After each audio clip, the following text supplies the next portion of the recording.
Hi guys, and welcome back to Hilltop Farm. This week I'm on the soapbox again.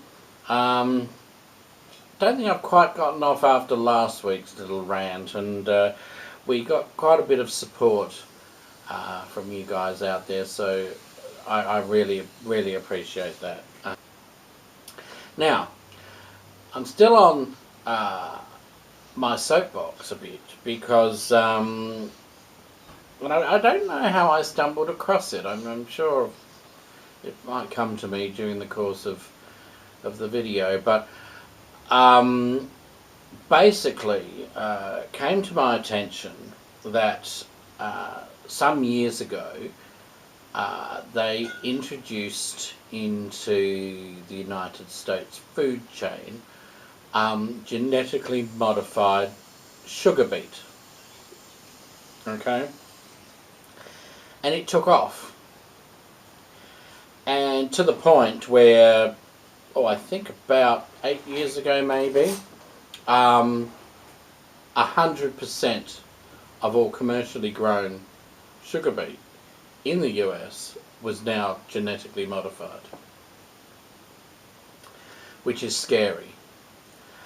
Now, this sugar beet, and I just seriously, I didn't know this about, I mean, I understood how the genetically modified things worked, and understood why they did it. Supposedly greater disease resistant and pest resistant and faster growing, all these sorts of things. Now, obviously I don't approve of it, but I understand their argument as to why they're doing it.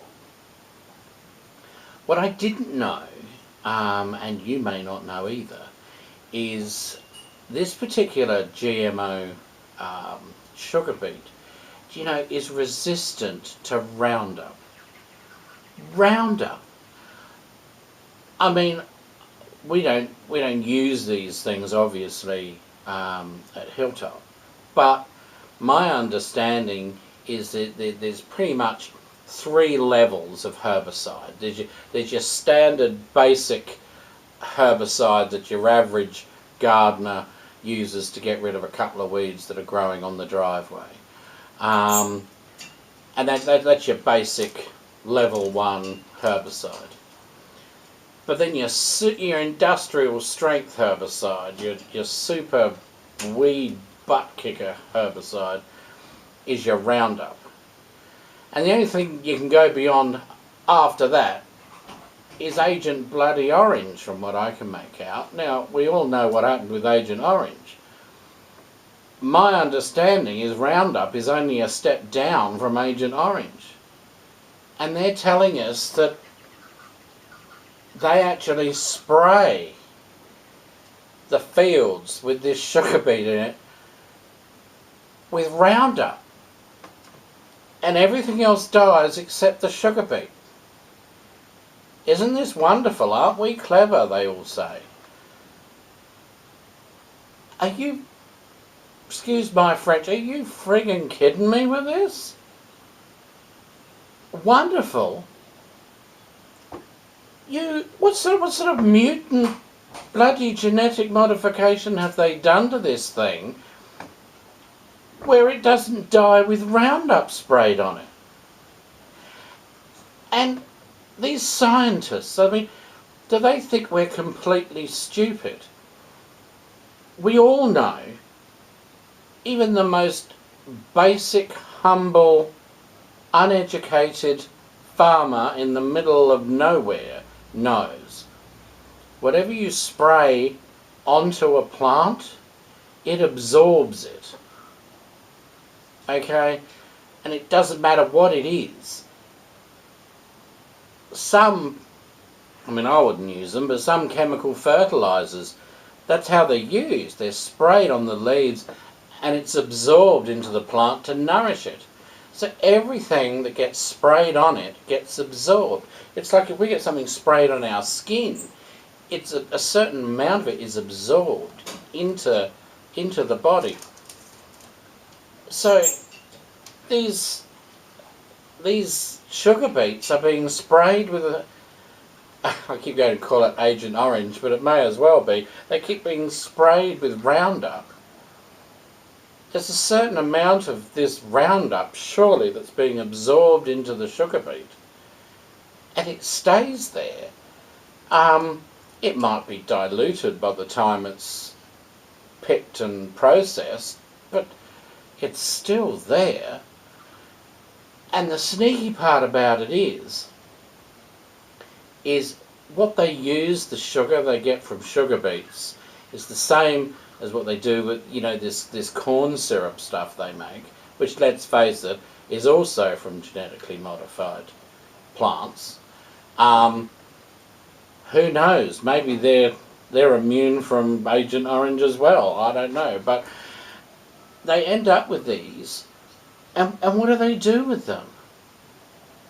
Okay, they don't put it in a little container saying, "Oh, here, Mrs. Jones, you can buy the nice sugarcane sugar here, or you can buy an organic sugarcane here, or you can buy the genetically modified, laced with napalm sugar beet sugar here." They don't put it on the shelves like that, because obviously no one's going to take the one with napalm or whatever it is in it, are you? I mean, let's face it. So what do? They sell it ever so cheaply to undercut the real sugar manufacturers. They sell it to manufacturing companies. And you can actually look on the internet to find the companies that use genetically modified ingredients, and you will be horrified, absolutely horrified, at the number of things that it's in. My understanding, and I'm not an authority on this, I'm not an expert, this is just my simple farmer's understanding of this, is on the list of ingredients that's on the back of your product, where it says there's flour, there's such and such, and it says sugar. If it says sugar, and that's all, and then it moves on to the next thing, in most cases, that sugar comes from genetically modified sugar beets, sprayed with Roundup, presumably.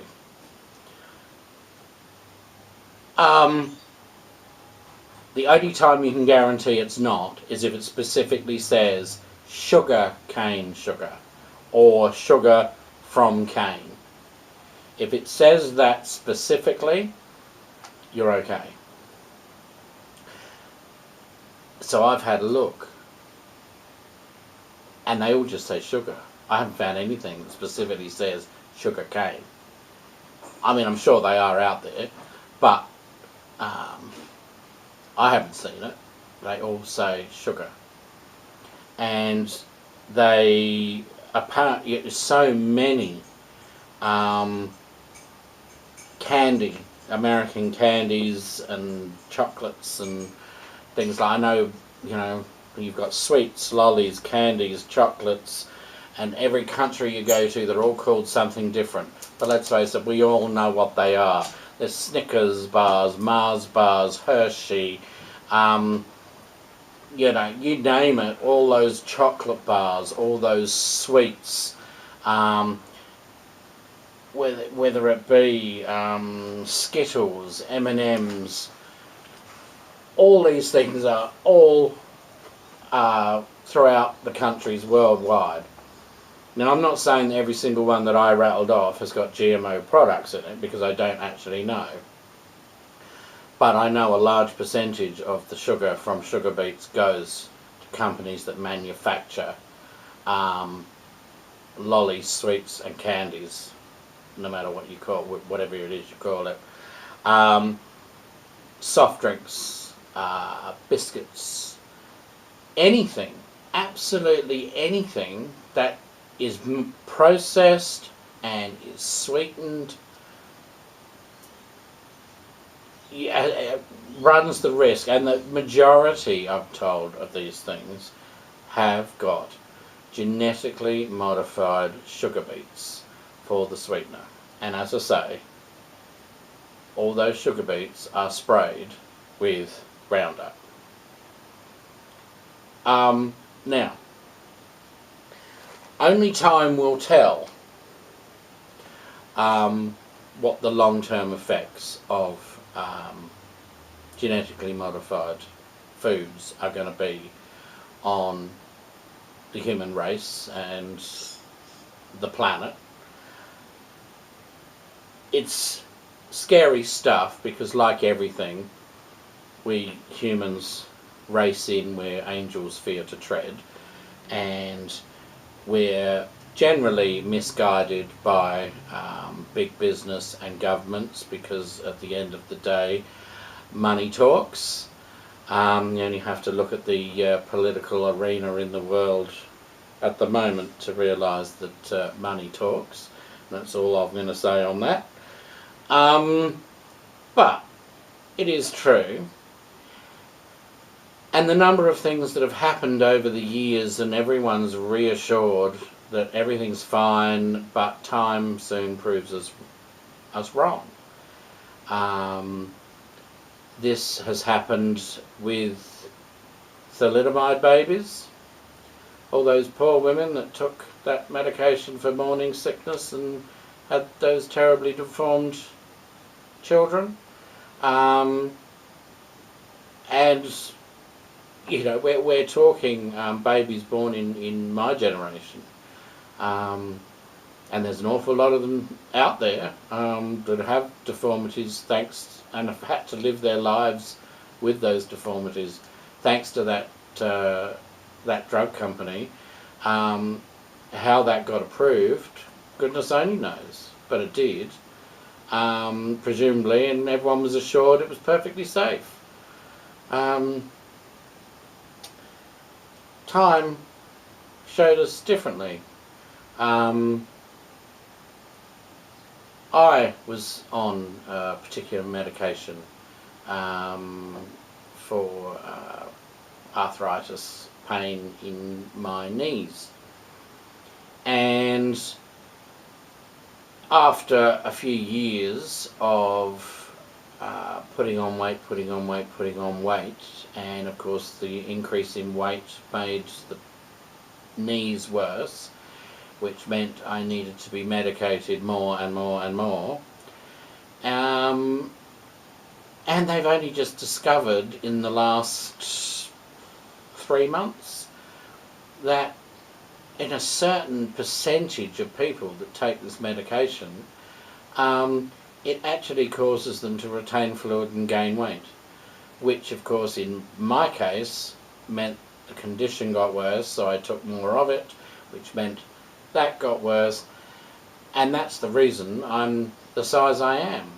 And now I'm off that medication, and now I've got to get rid of the weight. But I was told initially that there were side effects on this particular drug, but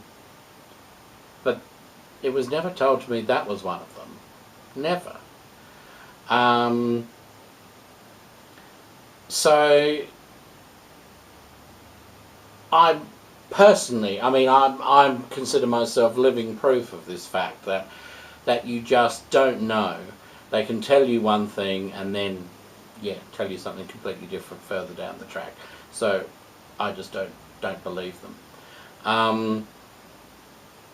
But they're already saying, and I've read up on it, and it's scientific fact that they have proven that food allergies are dramatically increased with the use of the artificial chemicals they put in food, and they've increased again dramatically since the introduction of genetically modified food into the food chain.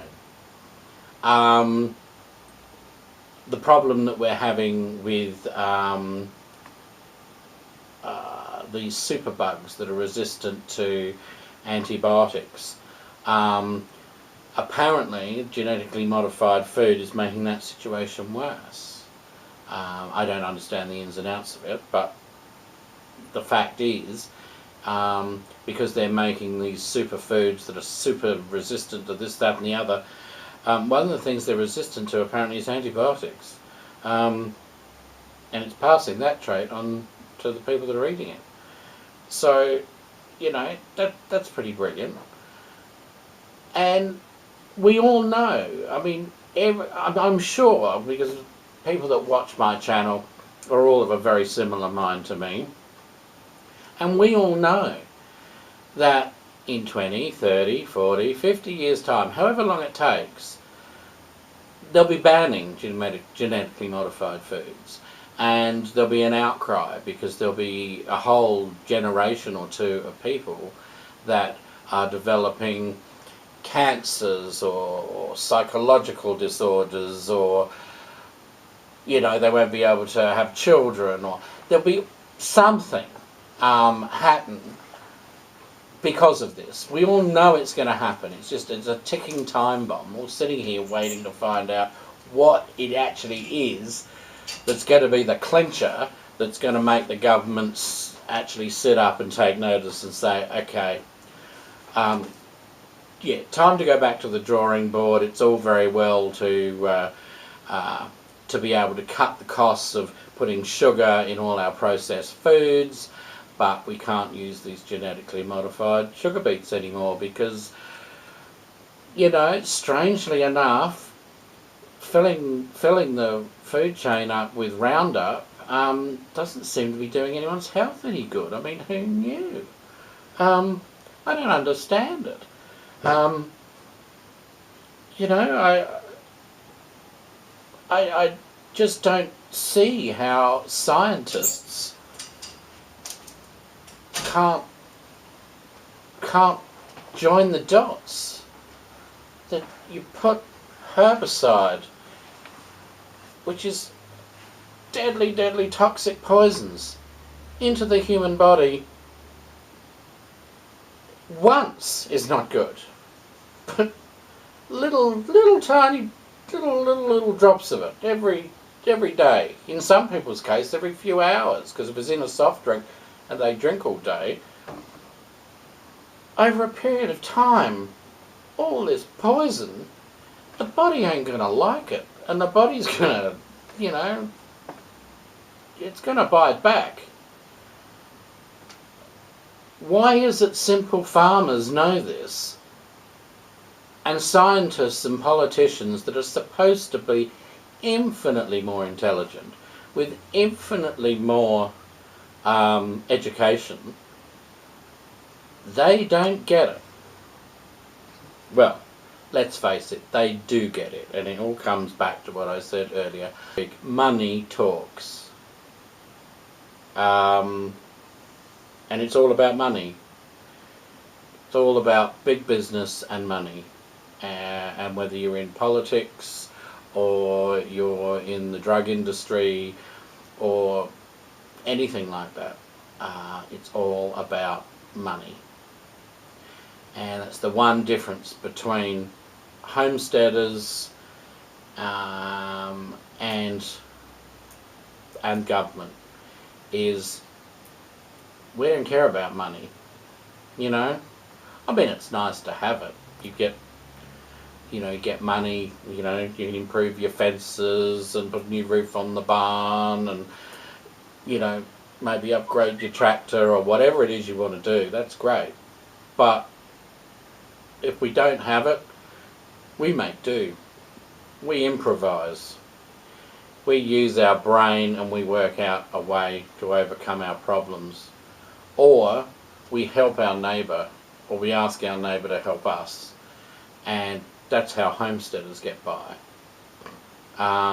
We don't need the money. But they do. And they'll do anything to get their money and to keep their money. But one day they're going to work it out.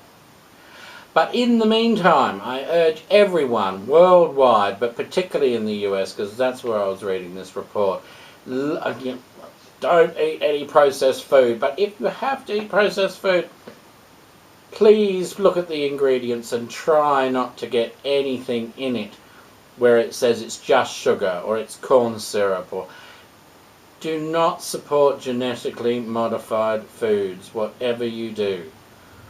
You know, because seriously,